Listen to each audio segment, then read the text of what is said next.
Hola, soy Miki y estoy aquí en Thomann, Alemania, en una de las tiendas de instrumentos musicales más grandes del mundo. Y bueno, tenía muchísimas ganas de probar este bajo. Este es el nuevo Signature de Flea, es un Flea Active Jazz Bass. Es el segundo Signature que Flea saca con Fender. El primero fue este, que lo lanzaron hace un par de años, que es una réplica del Fender Jazz Bass del 60, si no me equivoco, que Flea utiliza en estudio. Pero este, el nuevo, es una réplica del Fender Custom Shop que Flea utiliza en directo en las giras de Red Hot Chili Peppers. Aunque puedan parecer bajos muy parecidos, realmente son muy diferentes en concepto. Este tiene una pastilla tipo Music Man, una humbucker aquí colocada en el mismo sitio que en un Music Man Stingray, y tiene un previo activo de dos bandas de ecualización, Aguilar o BP1, lo que hace que suene totalmente distinto. Vamos a escuchar el bajo y luego seguimos hablando de él.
Bueno, primero de todo aclarar que el bajo está conectado directamente a mi tarjeta de sonido, una Focusrite 2 y 2, y de la Focusrite voy directo a mi portátil, un MacBook Air, donde estoy grabando con Logic Pro, sin ningún tipo de plugin ni nada por el estilo.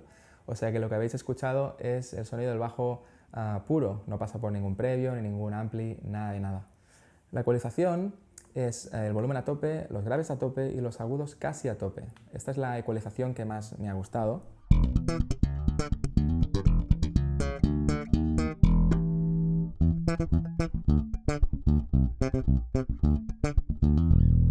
Si pongo los graves al mínimo y los agudos al mínimo, tenemos esto.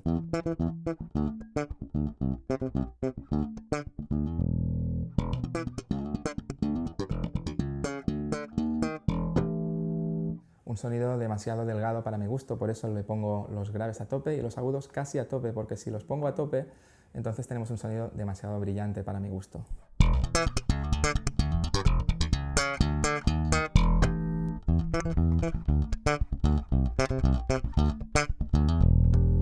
Pero bueno, que esto va a gustos. Bueno, por fin Fender saca un bajo tipo Music Man, con sonido Music Man, ¿no? Han tardado muchísimo en hacerlo, ha tenido que llegar Flea como endorser para que se animen a hacerlo y para mí es un acierto 100%. La verdad que la sensación que tienes cuando lo tocas por primera vez es que estás tocando un Music Man con el logo Fender en la pala, ¿no? Pero es igual de cómodo, tiene el mismo sonido, está muy bien este bajo. y tiene un precio muy competitivo, bastante más barato que los de Stingray, que sería un bajo totalmente comparable a este. Sería casi lo mismo, pero de diferentes marcas. El mástil es muy cómodo, es el típico mástil de los Fender americanos, muy cómodo, se deja tocar muy bien en todo el mástil, se deja ajustar con una acción baja. Y luego el cuerpo es un cuerpo de forma de jazz bass, pero es un poco más pequeño que el típico cuerpo jazz bass, lo que lo hace en general un bajo bastante ligero. Tiene un puente hi-mast tipo Badass, pero está hecho por Fender. La pastilla Music Man también hecha por Fender, que está muy bien, aunque yo seguramente me animaría a cambiarla por una Legacy Lane Purse si comprara un bajo como este. Le cambiaría la pastilla por una Legacy, es la pastilla que utiliza Flea. Y bueno, es una pastilla que suena muy bien. Habría que compararlas, pero creo que la Legacy sonará mejor que esta. El previo es un Aguilar de 2 bandas que tiene pues, boost de agudos y de graves solamente. Es muy sencillo, pero es que suena muy bien. La verdad que es un bajo que yo tenía muchas expectativas, he estado esperando mucho tiempo para probarlo. En teoría tenían que llegar a las tiendas en octubre de 2018 y han tardado casi un año en llegar, al menos en las tiendas europeas. Y bueno, por fin lo he podido probar y no me he decepcionado, pero vamos, para nada. Bajo muy cómodo, sonido Flea, sonido Music Man. A los que nos gusta este sonido, cuando tocamos este bajo, pues nos sentimos como en casa. Súper recomendable, creo que cuesta 1.690 euros. Tiene dos colores disponibles, en Shell Pink, como este, o en azul no, en gris plata, que está muy bien también, creo que es mate. En fin, un bajo muy guay, a mí me ha gustado mucho. ¿Qué opináis vosotros? Comentad aquí abajo en los comentarios de YouTube, dale al like y suscribiros si no lo habéis hecho aún. Y compartir el vídeo si os ha gustado muchísimo. Venga, nos vemos pronto. Y recordaros que tengo una escuela online que se llama escueladebajistas.com, donde tenemos lecciones de todo tipo, para todos los niveles y donde puedes aprender muchísimo. Venga, suscríbete ahí también.